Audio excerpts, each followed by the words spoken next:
For the past 10 years, 20 years, 30 years, Nigeria has been having challenges that are beckoning and waiting for answers and solutions. That is why we are bringing to you our program, State of the Nation. And this is going to come up on our flagship program this morning on ITV. I am hereby inviting you to join me, Bola Bakare, your host, on State of the Nation, so that we can hasten the motions that brings national development. It's going to be a regular basis on Tuesdays. Make it a date with me. I'll be there waiting for you, and then we shall discuss Nigeria on an holistic level.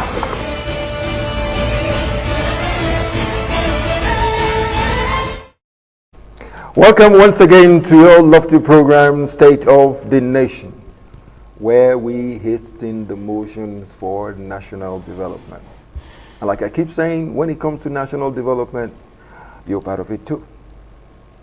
This morning we shall delve into the biggest factor in national development, the biggest factor in politicking, the biggest factor in governance, the biggest factor in our existence. What am I talking about?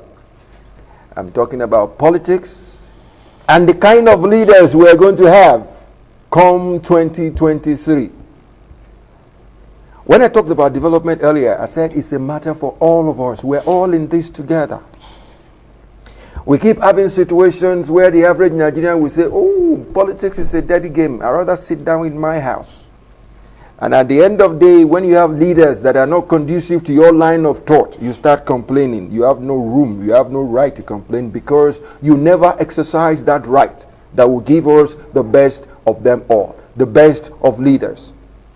And you being part of the electorate, exercising your right is the one and only way by which we can bring on good leaders that will handle our government, that will make our life a lot easier. These days, news is rife. It's no longer news, because politicians are beginning to prop up their heads. I want to be this, I want to be that. There is nothing wrong in it. Some people, some school of thought were saying, oh, Mr. A shouldn't have come out. Mr. B should sit at home. Mr. C should come out. As a Nigerian, it is your fundamental human right to aspire to all the available seats in governance in Nigeria, from Mr. President to Mr. Councillor. You have a right. But within that right, there are rules and regulations. There are guidelines from the party you belong to, from INEC, and from our Constitution. That is why this morning we shall be looking at a topic that says 2023, X-raying qualities of good leaders. Did you hear me? X-raying qualities of good leaders. In other words, what are we expecting? What kind of men do we want? What kind of men are we going to vote for? And I'll repeat myself by saying this. It is that your right, that your franchise that you are going to exercise that is going to give us the leaders that will come. It is when they get there that we know if they are good or bad. And at the same time, there is always that element of we can know what he stands for. Ab initio, that is now that we are in 2022. And honestly, I have with me in the studio a man who's going to do justice to it. I am throwing him a fruitful challenge that he should not mince words. That has been one of the things that is wrong with us Nigerians. We keep quiet when we're supposed to talk, and we talk when we're supposed to keep quiet. I have given him the carte blanche. Go ahead, say it as it is. Join me in welcoming to the studio Dr. Chuba Keshi. You're welcome. Thank you very much.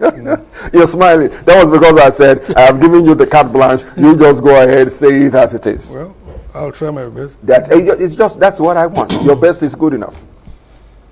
We are all getting set for 2023. Politicians are beginning to pop up here and there. Political parties are doing their own thing here and there. But for starters, let us start with the human being first. Because as we speak, for all those that have come out, nobody is a nominee yet from the party level, not to talk of when it gets to general elections. So let us talk about the human beings first. Kindly give us your insights about us, because it seems there is something wrong with us. We've been getting it wrong for all I care. It's high time we get it right. Let's share your insights, please. Well, if you say it's about us, of course, yes. I will agree with you 100%. Thank you. Because, I always have this quote. That's one of my favorite quotes by Joseph de Maistre. He was a French philosopher. All right. He said that in a democracy, every people get the leaders they deserve. Of course, of course. So it is not about leaders. If your leaders are bad, it's because you permit it. There is no place bad leadership will keep recurring if the people don't permit it. So that is just about that. So we need to look at ourselves. We need to look inwards and see whether we are actually participating in politics. You will define that. I want you to define that. Whether we're actually participating in politics. Define that. Well, political participation, is not just going to canvass for votes or voting. Okay. It is particularly for the side of the voters.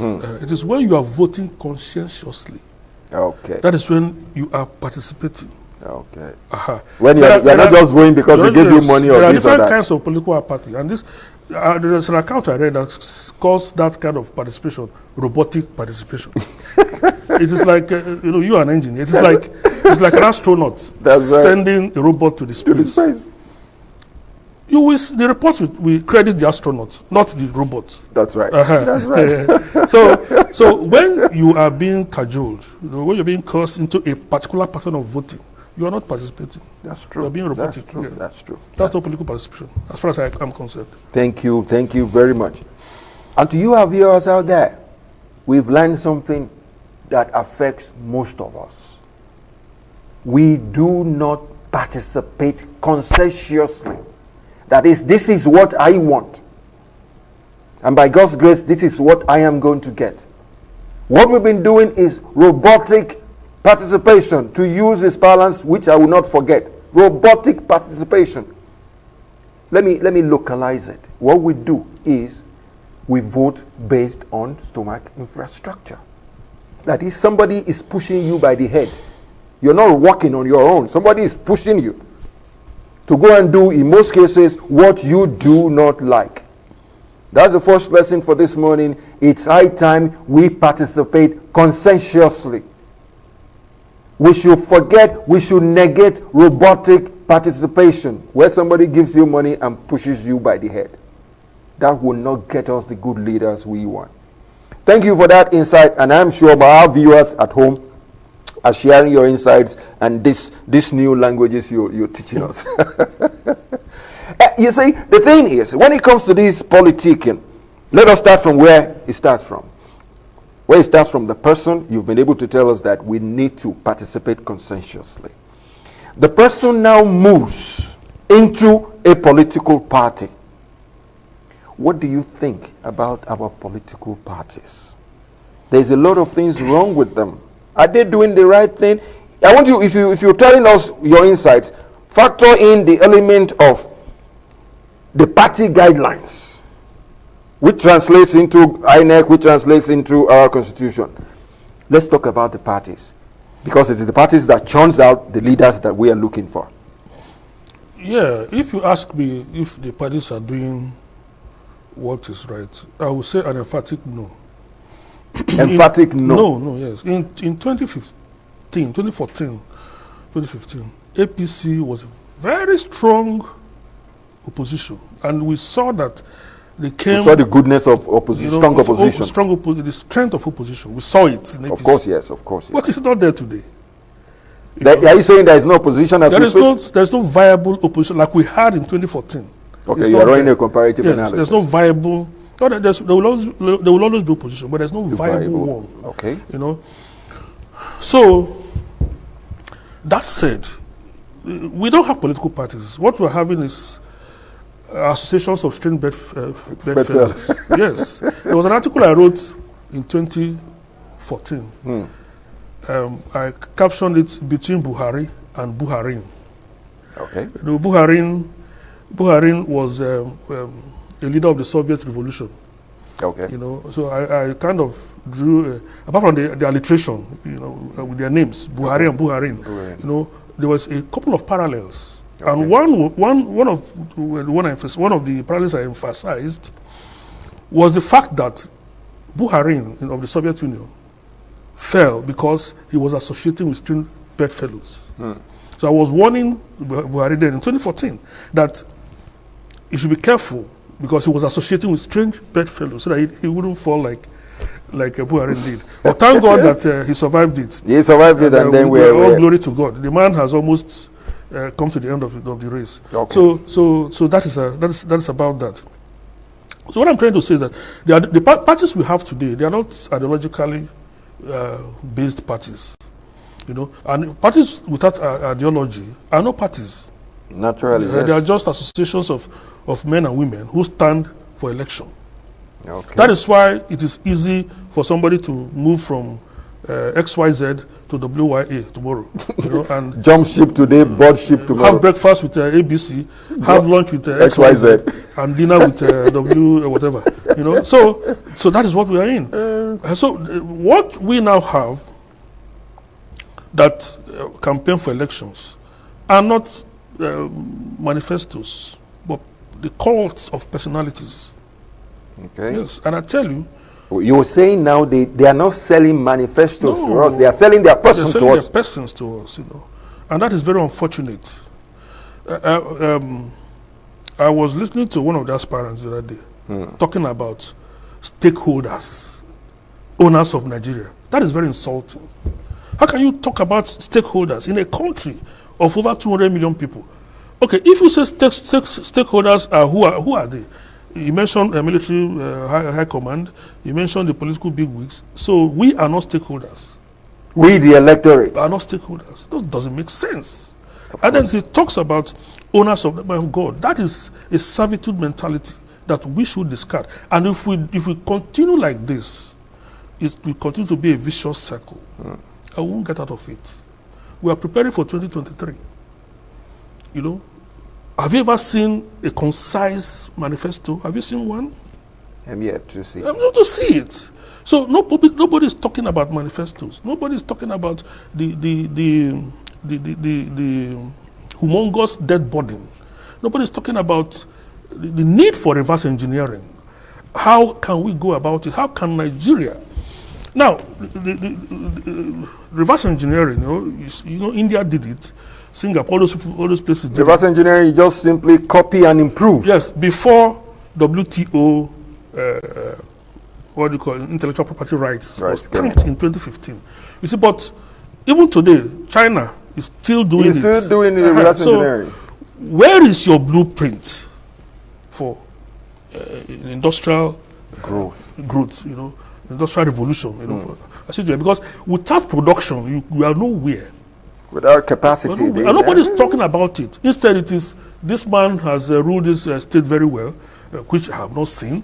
This other man is from the east, and this is the turn of the east. For God's sake, what kind of? If we continue like this, we remain in this mess. We remain in it. Let me add one caveat to this thing you were saying, because we're talking about political parties, their operations.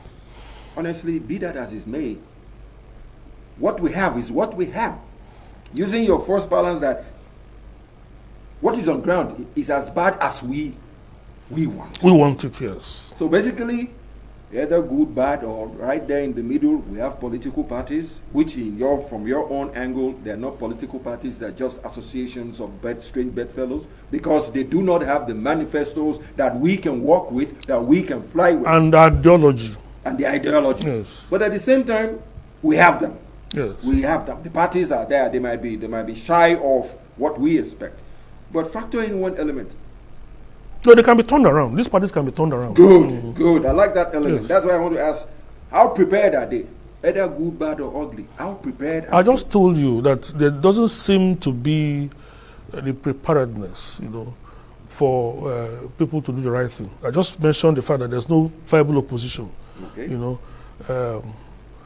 Don't you think there might be a build-up, like it happened in 2014? There was a build-up and legacy parties came together. No, that build-up wasn't in 2014. It was before 2014. Yeah, 2014. That's what I'm saying. Became a build-up and became Tinubu and his colleagues. Let's leave him out of it. He did a very good job. Himself and his colleagues. It was a wonderful thing they did. To be able to build that kind of viable opposition. Yes, viable opposition. And it is a lesson for our political development. It is a lesson. And that is you are expecting that to happen as we speak. Yes. Okay, that's a good one. That's a good one. There was something you mentioned earlier, which you said you're grossly against. Do you subscribe to this, our unwritten rule of north-south rotation? You are taking a hip side. Yes, I will. Because I say it again. Nigeria, like I said, I've said it here before. Nigeria is the only country where the colonial masters deliberately pitched one section of the country against the other. Are we still in that as we speak? We are still in that, So if you are talking about leadership, you're talking about where the president will come from, it is important because, like I have also said here before, every section of this country has superstars. There are people of intellectual might. That's right. Yeah, of managerial skills, be the Kanuri, be the Efik, anywhere in Nigeria, there are superstars everywhere. So for the sake of equity and the fact that we do not have collective values as a people, you cannot say that these are, like you go and say this is the Indian spirit, this is the British spirit. You cannot, this is the American spirit. You cannot say this is the Nigerian spirit. That is the truth. We don't have a spirit, we don't have ideology. We don't have a collective spirit. There's always an ideology. Anarchy is an ideology. You're saying even bad is an ideology.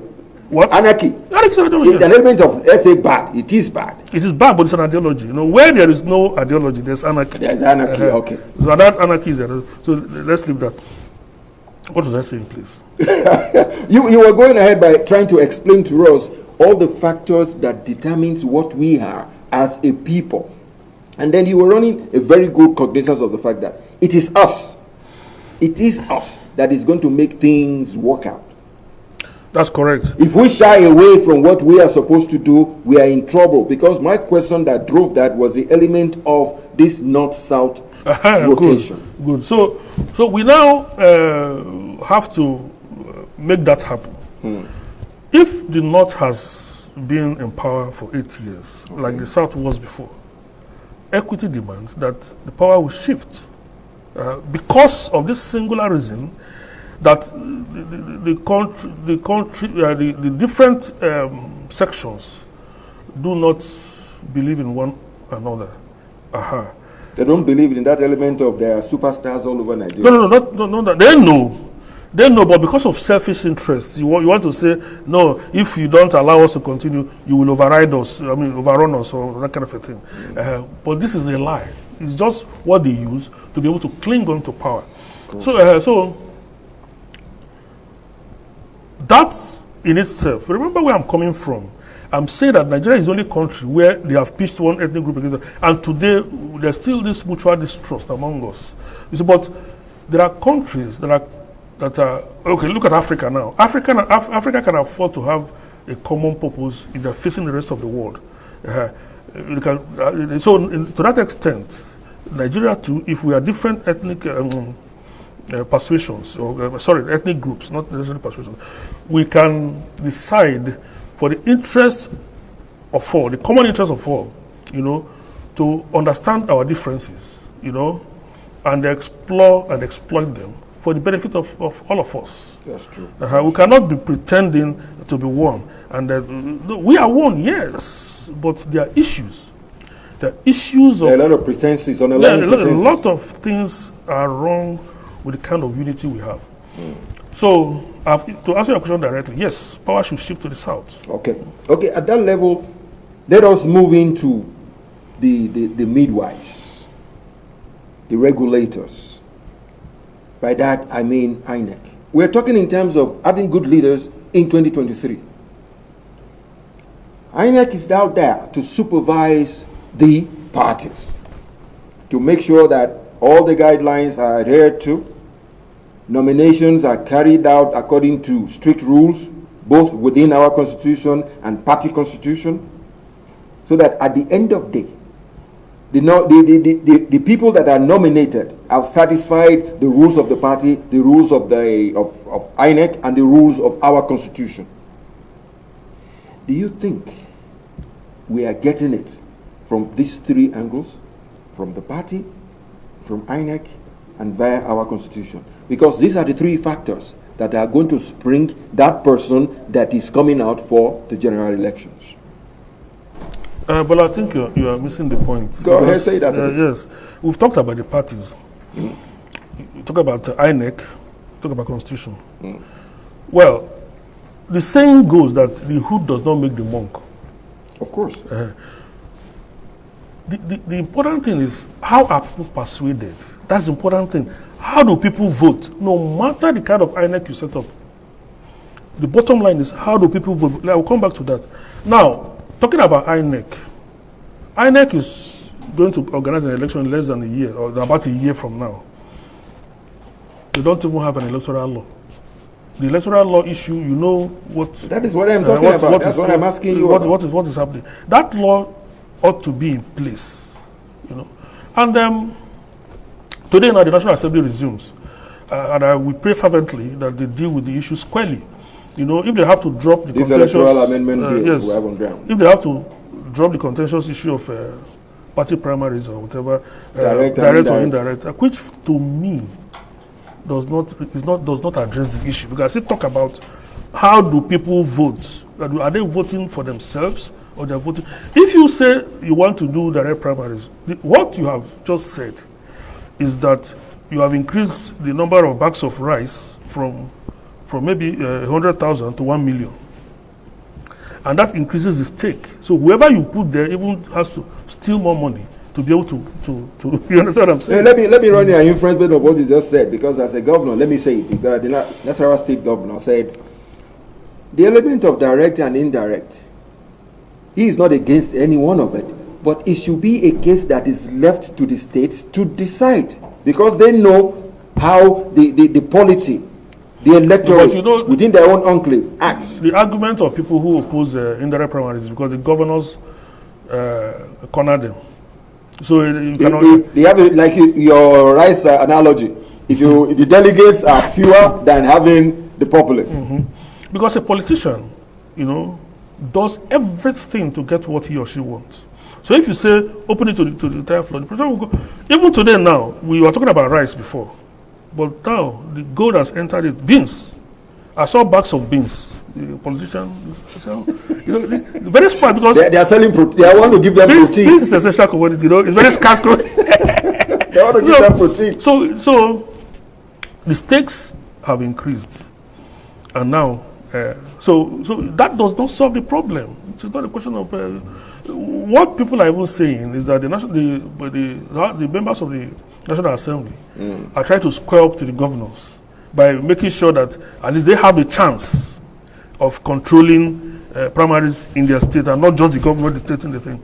You know, I remember in my state, this last election of 2019, so somebody came and was saying that people gave more, that the governor approved, whether a particular 100 or so for each delegate, but people gave more. For God's sake, why would you approve? Why would governor approve funds in an election? In an election to give to delegates? You know what I mean? So that is the kind of thing that the NAS people are trying to mitigate. Okay. You know, and then if you look at it in proper democracy, open the whatever. Direct primaries is more democratic anyway. All right. But some people will argue that even in advanced democracy, they still use the delegate system, That's like right. the US and the rest of them. At that juncture, let me ask you one straight-laced question, and let that be your last word. What kind of person are you? I'm throwing it at you personally, looking for? A person that has a synergistic connect. I've not said connection. That it's a synergistic connect between himself or herself and the people. And unfortunately, I have not seen those kind of persons. Life is work in progress. I've not seen those we're working in towards this it. current election that we're going into. That's what I'm saying. That's right. That's what I'm asking too. What kind of leaders are we going to get? Is it the old? Is it old wine scheme? What are you? What are you? That's the problem with us Nigerians. Because you said it earlier. You as a person, what do you want? What are you looking out for? Maybe when you say it, the I'm person looking will pop out up his for. head. Yeah, thank you very much. That's a good one. I'm looking out for the candidate who will show us his manifesto. Okay. And show us how he or she intends to tackle our problems in a proper manifesto. You know. Do you care where he comes from? I don't care where you come from, but no, I care. The person should come from the south for purposes of equity and balancing. Okay. You know. Go ahead. Give us some other. I saw a candidate aspiring to be president holding a book written by another person. You don't show us the book you have written yourself. Awolowo wrote books. Zik did. These are people that aspire to lead Nigeria. Awolowo had the money. They wrote books. They wrote their ideology, everything. So don't carry somebody else's book. Carry your book. Thank you very much. Thank you very much. And to you, our viewers out there, that has been Dr. Chuba Keshi. He has been able to tell us, maybe tutor us, because the idea of life is nobody has a prerogative of intellect. We need to learn from one another. He has been able to teach a lot this morning, and one of the things I learned from him this morning is, don't you become a robot in politicking. A robot is just sent to do something without having any idea about what he or she is doing. What I'm saying in essence is, don't let anybody buy that you're right, and then at the end of the day, it pushes you by the head to do things you don't like to do. Fellow Nigerians, what we are looking at is we are x-raying the idea that what kind of leaders are we expecting in 2023?